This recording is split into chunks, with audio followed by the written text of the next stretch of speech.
The asylum was supposed to cure her, but she left behind a diary soaked in blood. No name, no grave, just silence, and a warning. This is the story they tried to burn before anyone could read it. But now it's too late. If you believe some truths were never meant to stay buried, subscribe now. They weren't supposed to be found. The walls had stood for over a century, weathered by time, gnawed by ivy, and silenced by shame. Enfield Asylum, long abandoned and dismissed as a relic of a forgotten era, sat in quiet defiance of modernity. Its windows, shattered by decades of storms and vandalism, watched the world through glassless eyes. No one dared venture too far past the rusted gates anymore. Not since the fire, not since the screams. But history has a way of clawing its way back into the light. It started with an accident. A restoration team hired by a historical society to document the last days of the crumbling structure found something unusual in the west wing. A false wall. Behind it, sealed in darkness for decades, was a wooden chest, rotted but intact. Inside, wrapped in linen blackened by age and mold, were journals. Dozens of them. Some small, some thick, many fragile to the touch. The writing inside was erratic, scattered, often nearly illegible. Pages soaked with stains, some water, some rust, some possibly blood. These were not ordinary diaries. These were cries for help. Each journal came from someone confined to Enfield between 1892 and 1974. Their authors ranged from young girls to elderly men. Some pages were written in near poetic prose. Others were scratched violently across paper in bursts of confusion and terror. But one thing tied them all together: the absolute desperation to be remembered. The official story of Enfield was that it was a place of care, a psychiatric institution designed to treat the mentally unwell with compassion and emerging science. The government plaque on its gate still reads, "Sanctuary and healing through understanding." But the diaries told a different story. A story of shadows behind the curtain of progress. A story of punishment disguised as treatment. Of voices silenced. Of people erased. As the restoration team handed the material to archivists, rumors spread fast. Researchers, historians, and even skeptics began to examine the contents. And what they found was chilling. Not just because of what was written, but because of how meticulously it had been hidden. Some pages referenced medical experiments that had never appeared in public records. Some named doctors who had previously been celebrated as pioneers in the psychiatric field. One journal even included a crudely drawn floor plan of a sub-basement not listed on any blueprint. It was clear someone had tried to bury this history. But now, the past had been disturbed, and it was not going back quietly. The story you are about to hear is pieced together from those diaries, from fragments of forgotten archives, and from whispers passed down through families who were told never to speak of what happened inside those walls. This is not just a story about a haunted building. It is about the people who were thrown inside and told they were broken. It's about what happens when institutions are built not on healing, but on fear. When power is unchecked.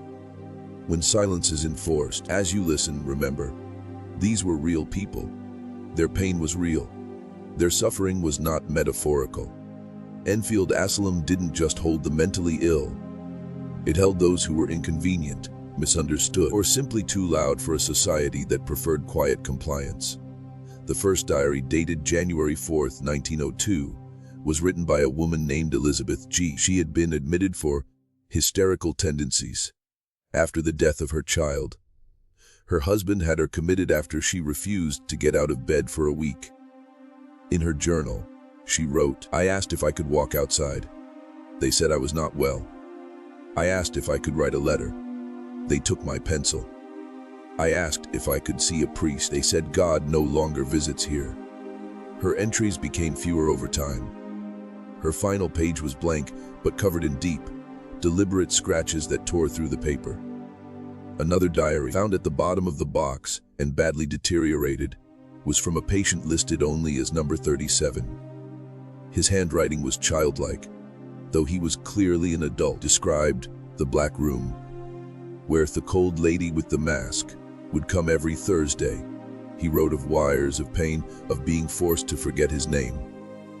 Most disturbingly, claimed there were others living under the floor, and that he could hear them scratching at night. The staff dismissed him as schizophrenic. But another journal, written by an orderly named Frank L., referenced disciplinary transfers to level 3. No such level existed on the official floor plan. These connections began to pile up. What started as anecdotal madness now looked like coordinated cover-ups. These people hadn't simply gone mad. Something had been done to them. Something that turned their minds into cages. And now, decades later, those cages were unlocked, one page at a time. Why were these diaries hidden? Why were entire wings of the asylum sealed without explanation? And why do locals, even now, refuse to go near the site after dark? You'll soon understand. This is just the beginning. What lies beneath the dust and silence of Enfield Asylum is darker than any ghost story. Because ghosts don't leave diaries. The living do. The broken, the abandoned, the unheard. And they're speaking now. It stood like a fortress, proud and pitiless, its stone bones rising out of the ground like the final monument to forgotten souls. Enfield Asylum was never a place of healing. It was a machine designed to swallow people whole. Its architecture betrayed its intent long before its history did. Gothic archways, narrow corridors, barred windows that let in the light but never the warmth. From the moment one entered through the heavy iron gates, it became clear that leaving was not part of the plan. The records state that it built in 1891 to address the growing number of mental health cases in the region, but its location was suspect from the start. Isolated in the outskirts, surrounded by woods, ensured that those sent inside were far removed from the public eye, from oversight and from hope. It was not uncommon for families to send their relatives there under the pretense of care, only to never speak of them again. The train would drop them off near the gates, and that would be the last time anyone saw them free. The asylum quickly gained a reputation, though few dared to speak of it. In its early years, it admitted over 300 patients, despite being designed for no more than 150. Overcrowding was the least of their problems. Diaries paint a portrait of institutional cruelty masked as medical treatment. Isolation chambers were used not to calm patients, but to punish them. Patients who asked too many questions were locked in padded rooms for days, fed through hatches in the door, forced to sit in their own waste. Others were subjected to experimental therapies. Ice water immersion, prolonged restraint, chemical sedation. The line between science and sadism blurred in Enfield, and it blurred quickly. One recovered document described a reconditioning protocol, developed by Dr. Elbert Crane, head of staff in 1907. According to his notes, the protocol involved sensory deprivation, repetition of trauma narratives, and sleep interruption, all designed to break down delusions. But the diaries written by those subjected to his protocol tell another story. One entry by a man named Peter H. reads, "They call it treatment. I call it drowning while awake. They shine lights in my eyes and speak nonsense until I can't remember who I am. Every day they ask me my name. Every day I answer wrong. Every day they shock me until I forget more. Patients were not numbers. They were experiments." In the guise of helping the mentally unwell, institution had become a theater of cruelty. The asylum's administrative logs, what remains of them, are chilling in their tone. A woman institutionalized for grief, man committed after reporting spiritual visions. Children even diagnosed with melancholy and nervous temperament. One girl was sent to Enfield for writing disturbing poetry. The staff diagnosed her with hysteria. Her diary reveals that her only real offense was refusing to stop talking about her brother's death. The staff, underpaid and often untrained, cycled in and out with alarming frequency. But those who stayed became part of the culture of silence. They normalized the screams, ignored the bruises, followed orders without question. Some, like a nurse named Judith R., left behind chilling testimony in private letters. We are not nurses. We are wardens.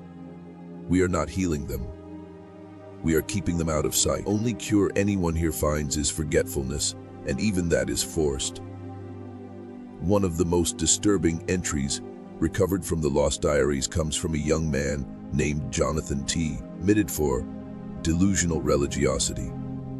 He believed he could see angels and often prayed aloud in the dormitories. His diary reveals that he was selected for something called tiered reflection, a procedure that involved the use of mirrors, isolation, and long periods of auditory deprivation. Describes seeing himself melt into the walls and hearing voices he believed belonged to the building itself. His final entry reads, "I can no longer tell what is real. The walls breathe, lights whisper. They say I will be erased, not healed, erased." He was never officially discharged.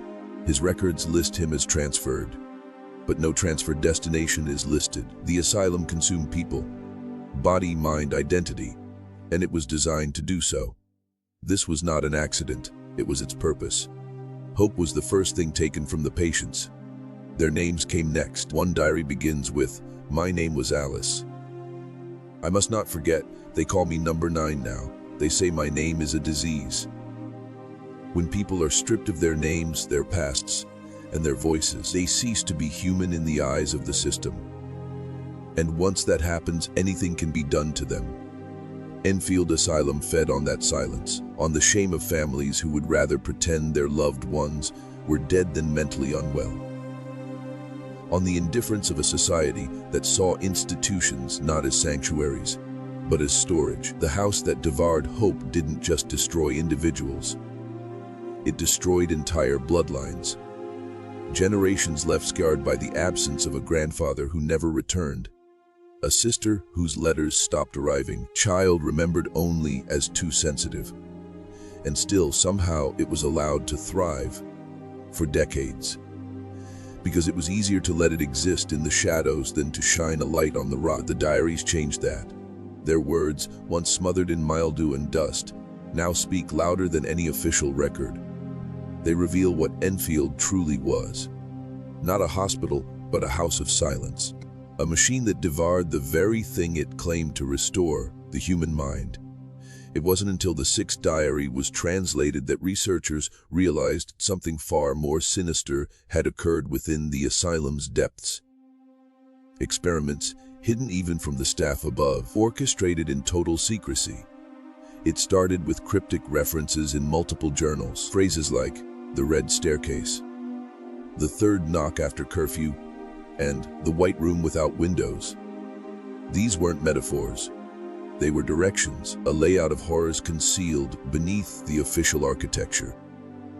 The basement of Enfield Asylum, long sealed and considered structurally unsafe, had been the subject of rumors even during the asylum's operation. Some said it was used for storage. Others said it held old equipment. But the diaries tell another story. A place where unapproved experiments were conducted on patients deemed non-recoverable. A label created not by doctors, but by men interested in studying the breaking point of the human mind. It was here, in the cold concrete shadows, that a special group of physicians, some using false names, tested psychological thresholds using methods outlawed in modern practice even then. Diary entries recovered from patients who survived these procedures described them in detail. One man, Jacob F., wrote that he was brought into a room where all the walls were mirrors. He was kept in that room for 8 days. Lights flickered randomly. There were no clocks, no food on schedule, no human contact. His diary contains page after page of looping text that reads, "I saw myself until I forgot I was me." Another woman, Anna L., who had been mentioned earlier in official records as stable, wrote about being forced to endure something called the sleepless veil, an experimental process designed to induce psychosis by keeping patients awake for over 100 hours using light, alarm sounds, and injections. By day 4, she wrote that she could hear her own thoughts in other people's voices. By day 6, her entries dissolve into symbols and scribbles. Her final note reads, "Thief turned the voices into keys. I am an open door now." One doctor, whose signature appears on at least 3 of these experiment logs, used the pseudonym Amaranth, a name that cannot be tied to any licensed medical practitioner of that era. His notes were recovered in a sealed manila envelope alongside the diaries, and what they reveal is chilling. He referred to the patients not by name, but by terms like vessel, subject, and phase. His experiments centered around what he called deep access, a theory that pain, isolation, and sensory overload could unlock hidden portions of the human mind, potentially tapping into ancestral memory, alternate identities, or suppressed potential. In one note, he writes, "The mind, when torn, opens windows.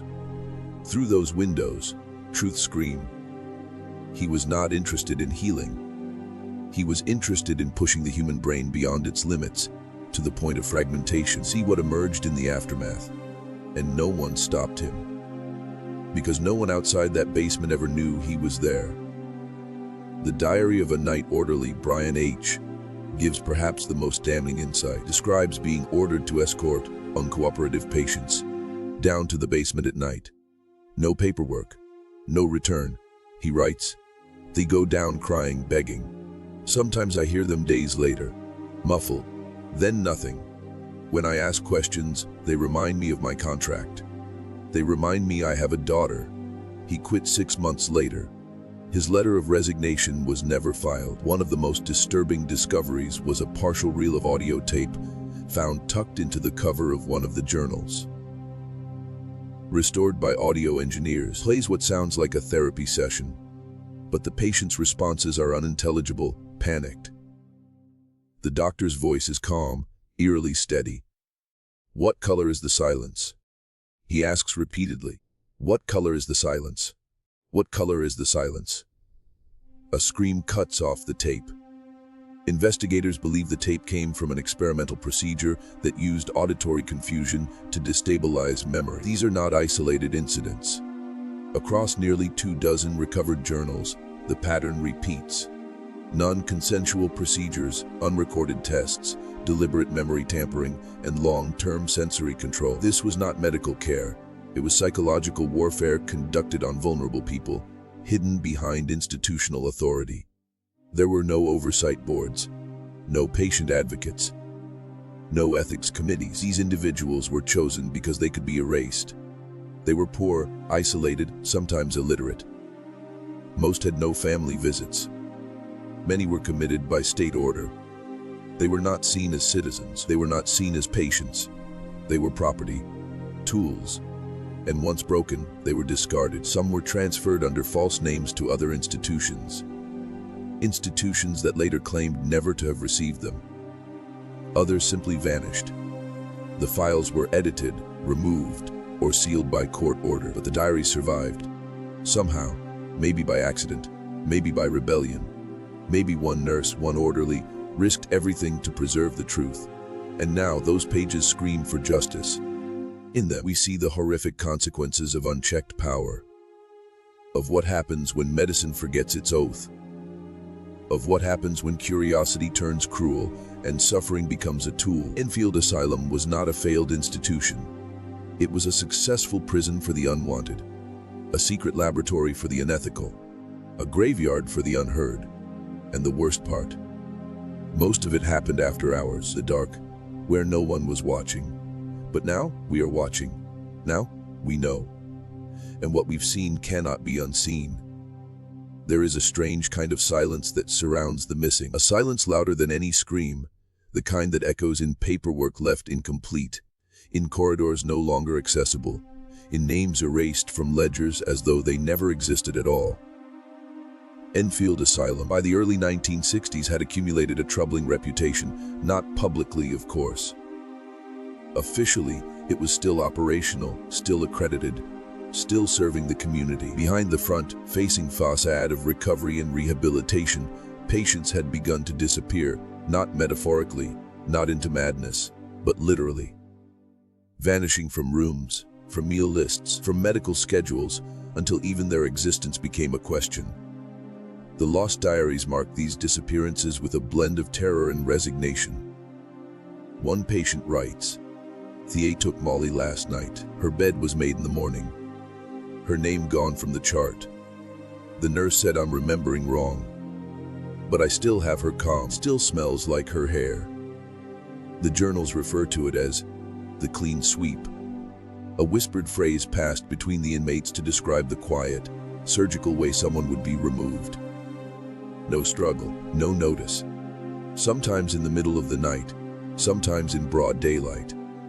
An attendant would arrive, accompanied by two silent men in white coats, and without explanation, the patient would be taken. They would leave behind books, shoes, letters, personal things, as if they were coming back. But they never did. Internal memos, some recovered from a locked filing cabinet, found during restoration efforts, reference the practice of emergency transfers.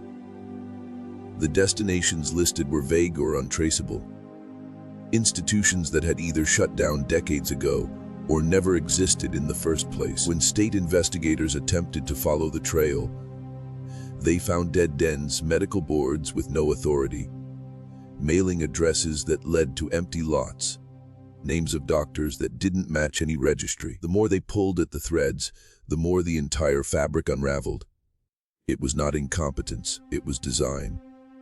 The most alarming discovery came from a single ledger dated 1968, which included an entry for a patient listed as Ellis K., age 11, admitted for episodes of dissociation after a house fire that killed his parents. Chart shows a drastic increase in pharmaceutical treatments, isolation periods, and experimental observation. Then, in December, his name simply stops appearing. No discharge, no death, no transfer, nothing. But in one diary a nurse wrote, "Ellis screamed for his mother every night. Then he didn't scream at all. They say he's been moved. But the room still feels cold." Ellis is never mentioned again. Investigators later confirmed that no record of Ellis K. exists in any state mental health archive.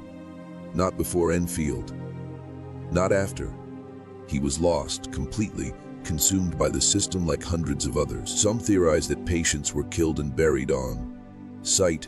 Others believe they were moved to experimental black sites operated in coordination with federal research programs. Truth remains obscured behind redacted documents and shredded folders. But the pattern is undeniable. One particularly haunting detail emerged from a diary kept by a janitor who worked the night shift for nearly 15 years. He referred to himself only as Mick and wrote with surprising clarity and guilt. He described being paid extra to clean out personal belongings from certain rooms. He was told the patients had been transferred, but what disturbed him was the speed of it. Beds were still warm, he wrote. Sometimes the water was still running.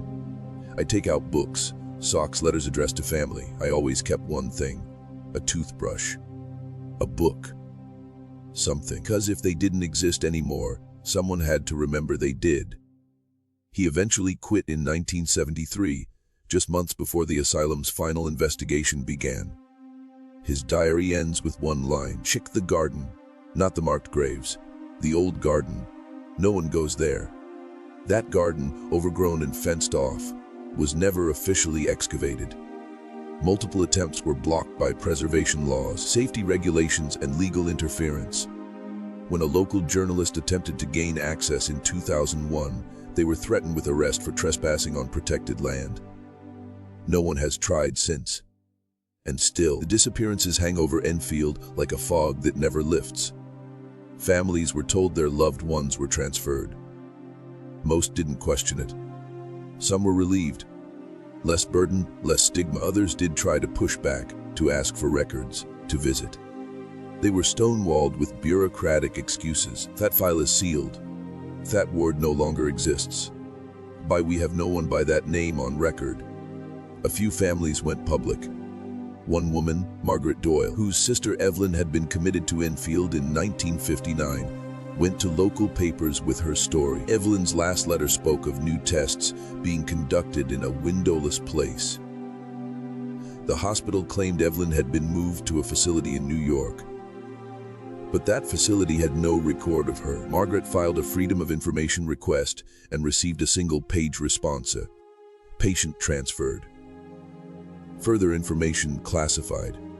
She never found her sister. That one page now sits in the Enfield Museum next to a copy of Evelyn's final letter. Beneath it, a plaque reads, "Not every ghost leaves footprints. Some are made of ink and silence." These disappearances were not accidents. They were the result of an intentional system designed to erase. A system that saw patients not as people, but as case numbers. A system that created so many dead ends it became a labyrinth no one could escape. And now, decades later, the records remain sealed. The names remain lost. The stories, unless told, risk being silenced again. But the diaries broke that silence. They are proof. Proof that these people lived, that they suffered, and that they vanished not into thin air, but into a void created by the very institution meant to protect them. A void still waiting to be filled with truth. It wasn't justice that brought Enfield Asylum to its knees. It wasn't conscience or policy or an awakening of compassion. It was exposure. A small crack in the silence just wide enough for the world to hear what the walls had been hiding for nearly a century. The collapse began not with an investigation, but with a scream. In the spring of 1974, a nurse named Catherine Bell walked out of Enfield's East Wing and never returned. She left behind her uniform, her keys, a box of documents hidden inside a laundry cart. Those documents contained patient charts, unauthorized procedure logs, internal memos, and perhaps most damning of all, a handwritten journal describing everything she had seen during her 5 years at the facility.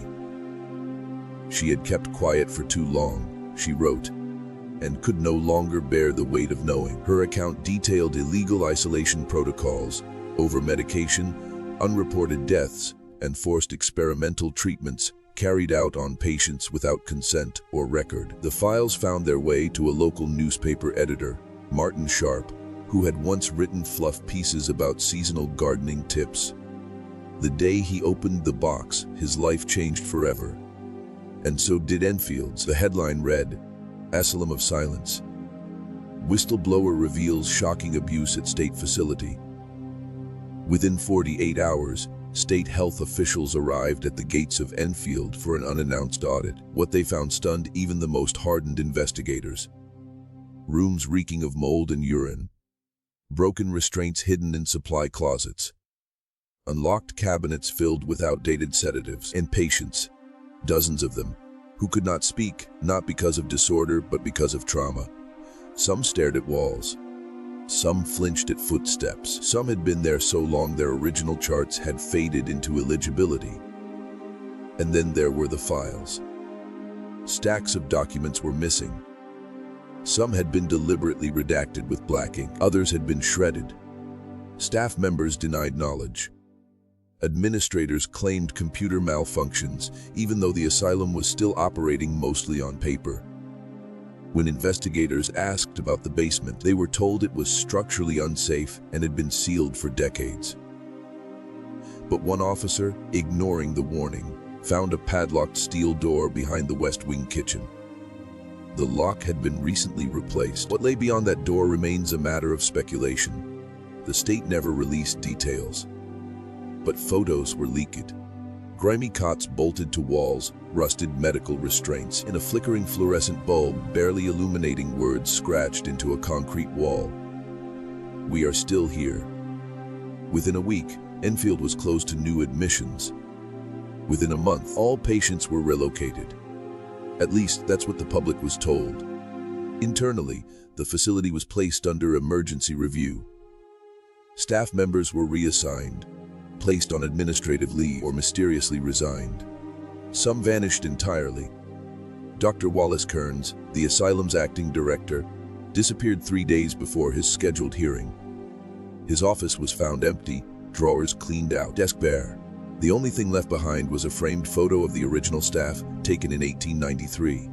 Kearns had no prior disciplinary record, no formal allegations, and now no trace. When state officials attempted to release a press statement, it was a hollow echo of the truth. Due to operational and ethical concerns, Enfield Psychiatric Hospital will undergo a comprehensive restructuring process. There was no mention of abuse, no mention of missing patients, no mention of the dark legacy unearthed in the nurses' files, but the damage had already been done. The public was outraged. Families began to speak up, sons and daughters of patients who had disappeared. Former employees gave interviews under pseudonyms. One orderly, calling himself Alan, described being paid overtime to help burn files in the incinerator 3 nights before the audit. Another claimed he had been told to erase names from rosters if they didn't comply with protocols. Meanwhile, the building itself seemed to protest, as if the walls had finally grown tired of holding secrets. That summer, a fire broke out in the West Wing. Officially attributed to faulty wiring, the flames engulfed the oldest section of the asylum, including the administrative records office. Dozens of documents were lost. Firefighters reported strange obstacles. Hallways blocked by furniture, doors welded shut. One reported hearing whispers from behind a sealed metal door. None dared to open it. No one was hurt in the fire. But something else died that day. The possibility of a full reckoning, with the most incriminating evidence reduced to ash, and no remaining whistleblowers willing to testify, the investigation stalled. Lawsuits were quietly settled, gag orders signed, funding redirected, and Enfield Asylum, once a towering structure of stone and silence, became a carcass, fenced off and left to rot. Yet even in its ruin, it continued to speak. Explorers and trespassers who ventured inside told of cold spots, screams in the halls, and sudden feelings of dread. Paranormal investigators swore they heard voices on tape. Soft, fragmented, pleading, "Don't forget me. She's still here. Ah, we never left." But perhaps the most haunting presence of all is not spectral. It's historical. It's the weight of what we now know. That for over 80 years, men and women were locked away, broken, and buried beneath bureaucracy. That behind its stone walls, medicine became madness, and science became cruelty, and that it took only one voice, one nurse with a box of papers, to make the walls speak. What happened at Enfield wasn't unique, but it was exposed. And in that exposure, we find not just horror, but responsibility. The past screamed, and for once the world listened. But would it remember? Enfield Asylum may have collapsed under the weight of its own darkness. The echoes of its cruelty have never truly gone silent. They live on, not in the crumbling stone walls, not in the soot-stained floors of the burned-out West Wing, but in places we still walk through today. Hospitals and institutions with freshly painted walls, friendly brochures, and sanitized smiles. The methods have evolved. The vocabulary has changed. But the question remains, are we truly different, or simply more careful in hiding what we don't want seen? In the decades following Enfield's closure, mental health treatment around the world underwent a revolution. Or at least, it was supposed to. Deinstitutionalization was hailed as a humane step forward, releasing patients from the cold grip of massive asylums and shifting focus to community-based care. The world believed it had learned its lesson. The Diaries from Enfield tell a different story, one that grows disturbingly familiar when placed side by side with modern practices. Today, thousands of individuals with mental health conditions still find themselves in institutions not because they need support, but because they have nowhere else to go. Underfunded facilities are overrun, staff are overworked, medications are often prioritized over human interaction, and most haunting of all, those with no families, no advocate connections, still slip through the cracks. Silence, once enforced by fear and isolation, now wears a digital mask. It takes the form of misplaced charts, of patients restrained without oversight, of video footage lost due to technical errors. Technology has advanced, but so has the sophistication of denial. Investigative reports in the last decade have uncovered hidden abuse in mental health centers across multiple countries. In one facility, whistleblower revealed that electroconvulsive therapy was still being used as punishment. In another, patients were kept in chemical sedation for days at a time to manage staffing shortages. And yet, headlines fade, the outrage passes, the public forgets, just like they did with Enfield. One of the most chilling truths to emerge from the Enfield Diaries is that the system didn't collapse because it was exposed. It collapsed because it lost its ability to hide. And even now, modern systems rely on the same foundation: control through complexity. Confidentiality laws, insurance loopholes, privatized care models, and bureaucratic red tape all form a new kind of fortress, one that the average person cannot see through, let alone question. Enfield locked its secrets in a basement. Today's institutions lock them in code, in policy, in silence made legal. And what of the voices, ones who speak up? Whistleblowers in modern institutions often face termination, legal threats, even blacklisting. The same way Nurse Catherine Bell did in 1974. Her bravery made headlines, but for every Catherine, there are dozens silenced before they ever get the chance. Their warnings buried under confidentiality clauses and corporate PR. The cycle continues. Even the language has been manipulated. Words like behavioral correction, non-consensual de-escalation, or administrative sedation disguise what is, in effect, modern coercion. Just as Enfield used therapeutic immersion to describe freezing ice baths or reflective silence therapy to justify days of isolation, we are not far removed from the ghosts of our past. In many ways, they still walk among us, just wearing newer shoes. The danger lies in thinking we've progressed, simply because the walls are cleaner and the lighting warmer. The truth is that the systems built to heal are still often used to hide. There are patients today who have been institutionalized not for danger, but for difference. Those who don't conform, those who grieve too loudly, those who speak too much truth, and just like Enfield's inmates, they are labeled, sedated, forgotten. One modern facility had over 400 patients, but only one on-site psychiatrist. Another allowed for solitary confinement for children as young as 12. These facts aren't from 1904. They're from last year, and still, we don't listen. Because listening means responsibility. Remembering Enfield means facing the uncomfortable truth that we are capable of cruelty when it is convenient. That institutions built for care can become cages if left unchecked. That every system, no matter how noble in purpose, must be watched, questioned, and held accountable. The lesson of Enfield is not just about what happened there. It's about how easily it happened, how quietly, how legally, and how it could happen again anywhere if we don't look closely enough. The Lost Diaries aren't just a historical artifact. They are a warning. Their pages bleed into the present, and if we don't listen to them, we are doomed to rewrite them. Again and again. In new buildings with new staff and new victims whose names will one day be forgotten if we do nothing. What Enfield represents is not a singular evil, but a blueprint of institutional collapse. One built on apathy, protected by structure, and maintained by silence. But the past speaks. It always does, and now it's our choice whether to hear it, whether to change, whether to finally break the cycle, or whether, like so many before us, we turn away until the walls speak again, and it's already too late. Long after the last patient had vanished, long after the final staff member had turned the key and disappeared into silence, the building remained. Its shell stood untouched, scarred by fire, blanketed in ivy, but still eerily intact. Enfield Asylum was no longer a place of treatment. It was a tomb. For years, it sat behind rusted gates, wrapped in yellow tape, and forgotten by the public. But for some, especially those who had read the stories or heard the rumors passed down in town whispers, became something else entirely.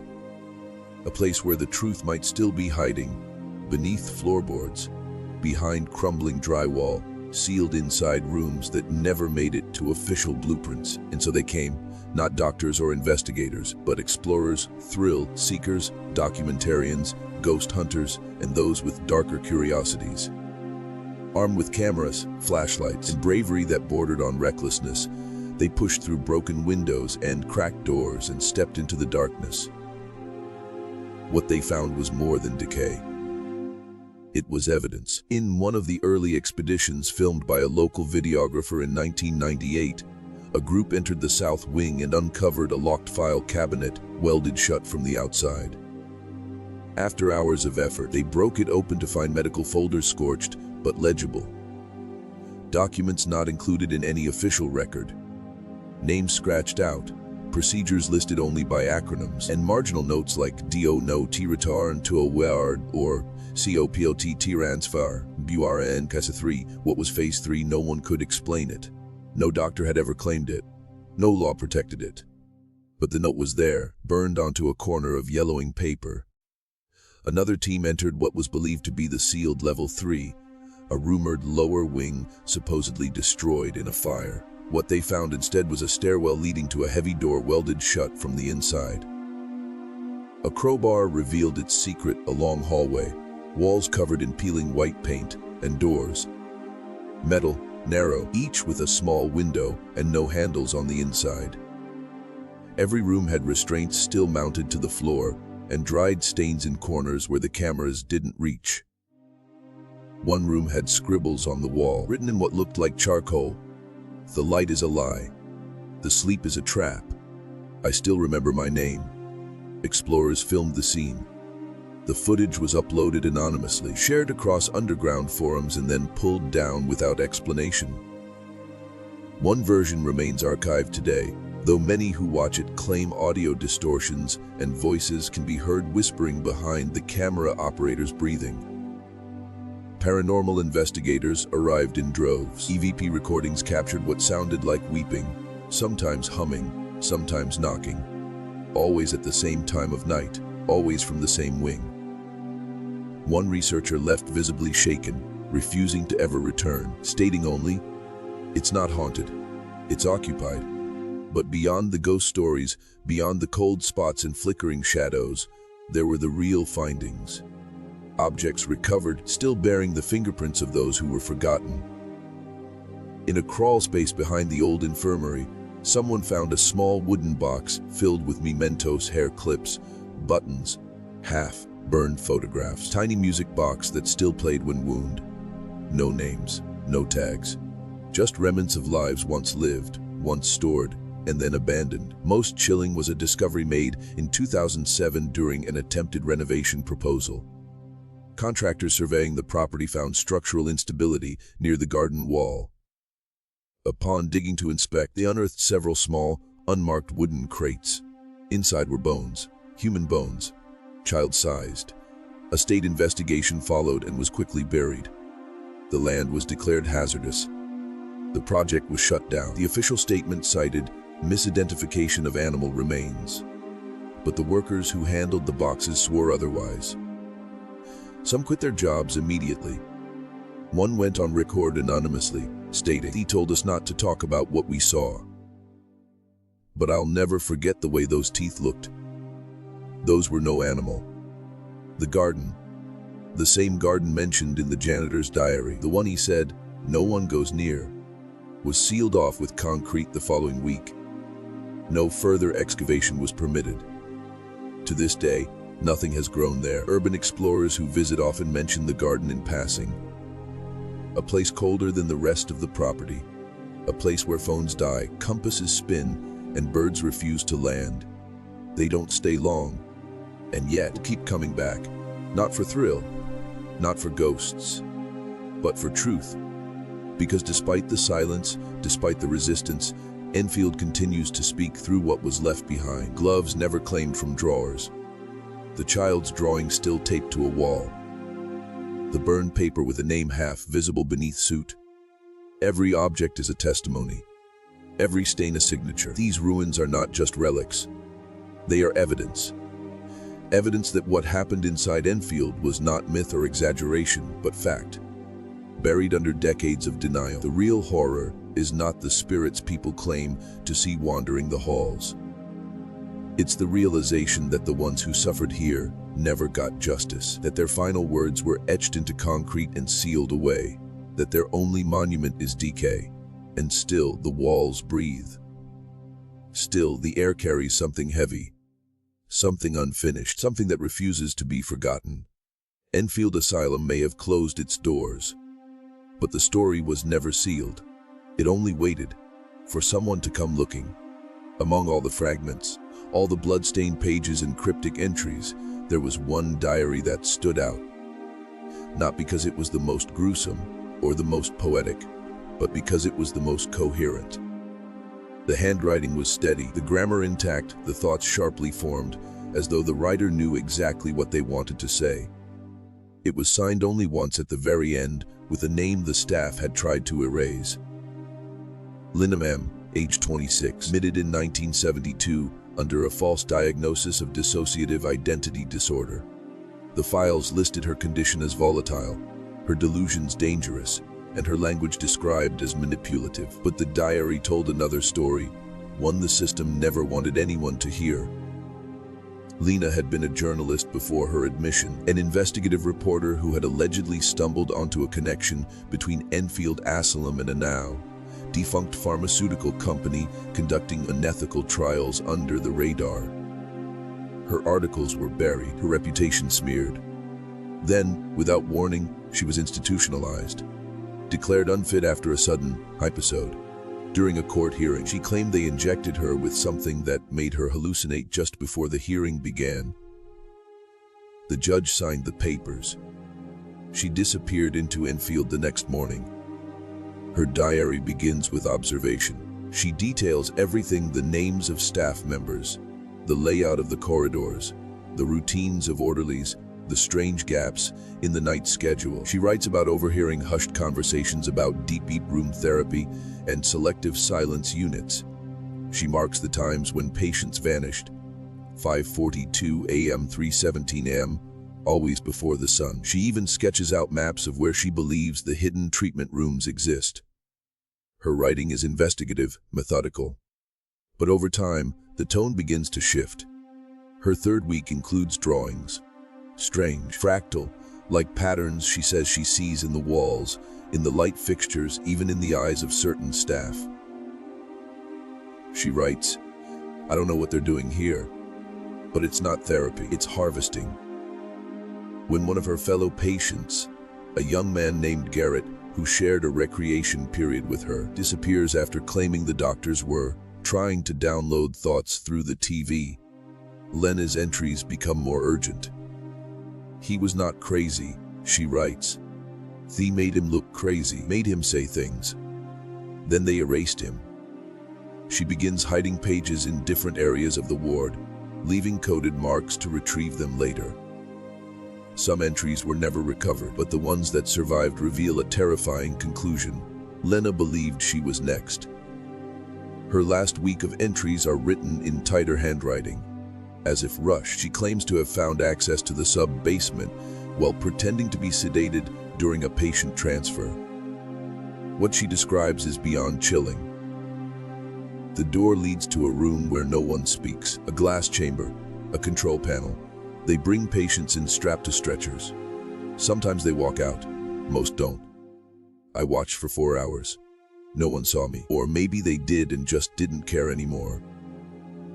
She writes that the doctors had created a program, one not approved by the state, where they used chemical and auditory manipulation to try and implant false memories into subjects, erasing real trauma and replacing it with narratives they could control. They don't just want to silence pain. They want to rewrite it, repurpose it. She believed that those who resisted were labeled unstable and disposed of. Those who complied were transferred to unknown locations. She ends that entry with a single word: "I will not comply." 2 days later, her diary stops. The final page is dated October 14, 1974, the same day the fire started in the West Wing. Her name was never listed among the evacuated. No death certificate was issued. No transfer logged. Nothing. Only this journal, wrapped in linen and hidden beneath a broken step in the chapel stairwell. Found decades later by a restoration worker trying to stabilize a cracked beam. The state refused to authenticate the diary, claimed the paper wasn't official, dismissed it as fabricated hysteria. but handwriting analysts verified it matched Lina's press articles. Linguistic experts confirmed it was written under extreme emotional stress, not invented. And forensic tests proved the cover contained traces of sedatives known to have been used at Enfield during that year. Lina's diary, now known as the Final Testament, is arguably the most damning piece of evidence left behind, not only because of what it reveals, but because it was never supposed to exist. She was not a patient. She was a witness, a journalist buried alive inside a place built to erase voices like hers. And she wrote until the very last second. Some believe the fire was started to destroy her diary, to wipe out what she had found. Others believe Lina started the fire herself as a final act of defiance, to burn the lies, to release the trapped, to make the world look. We will never know for sure. One thing is clear: her voice was not lost. It was found. It speaks now louder than ever, etched in ink, stained by fear, vibrating through every hallway still standing. Lina M. remembered too much. For that, they tried to make her disappear. But her words survived. And now, so does the truth. There is a reason not everyone who visits Enfield returns to tell the story. It's not just fear of the dark or the rumors of spirits whispering in corners. It's something deeper, colder. A silence that doesn't come from outside but grows within. A kind of knowing that seeps into your bones when you look too long at what others have spent decades trying to bury. For many, the story of Enfield ends with the fire. For others, it ends with the closure, relocation of patients, the decaying walls left behind. But for those who have tried to uncover the truth, really uncover it, the story does not end. It follows. Waits. Some call it paranoia, others call it reality. Because strange things begin to happen to those who look too close. The researcher who attempted to write a book about Lina M. was contacted by a man claiming to be from the State Mental Health Board. He warned her that some stories were protected for national security. He offered no ID. 2 weeks later, her laptop was stolen, her hard drives erased, and her publisher pulled the contract. She vanished from the public eye, deleted her blog, and refused interviews from that day on. Documentary filmmaker began production on a series titled Voices from Enfield, using footage from urban explorers and old staff interviews. 3 months into the project, he reported break-ins at his home, tampered camera equipment, and multiple anonymous calls. His trailer uploaded to YouTube was flagged and removed within hours for violating terms of use. He uploaded it again with no title, no tags. It disappeared again. Eventually, he left a cryptic message in a Reddit thread. There are still people who want Enfield forgotten, and they're better at erasing than you think. No one's heard from him since. Family members of former patients who once bravely spoke out now refuse to comment. One man, whose mother had been institutionalized at Enfield in 1965, was active in advocacy groups and vocal on message boards. But after he was visited by 2 individuals who claimed to be preservation surveyors, he deleted every post, removed his name from online petitions, and told friends he had made a mistake digging so deep. Died of an apparent suicide 2 years later. No note was found. His phone was wiped clean. What is it about Enfield that still holds power, decades after it was decommissioned? Why do files still go missing? Why do witnesses recant? Why do so many who try to expose it either vanish into silence or simply disappear? Some say it's guilt. Survivor's guilt, professional guilt, the guilt of knowing and not stopping it. Others suspect something more organized. That Enfield wasn't just a rogue institution, but part of something broader, something buried deeper. There are rumors, threads of information, that Enfield participated in early psychological experiments tied to military research. That some of its staff had affiliations beyond medicine. That Lina M.'s references to implanting narratives were not poetic but literal, an attempt to erase, reprogram, and test the limits of human compliance. If that is true, would explain the sealed records, the shredded files, the missing names. It would explain the fear that still grips anyone who tries to tell the story out loud. In one interview from 2004, a former Enfield nurse, speaking under heavy voice distortion, claimed that she was once instructed to administer a sedative to a patient who had been documenting abuse. The dosage was higher than protocol. Patient never woke up. When she questioned it, she was told, "You didn't see what you think you saw." She moved out of state, changed her name, and never spoke of it again until that single recorded interview. Aired once, then pulled from broadcast. The only remaining copy exists in fragments on a forgotten torrent site. And yet people still go looking, still ask questions, still peel back the rotten wallpaper hoping to find more pages, more names, more answers.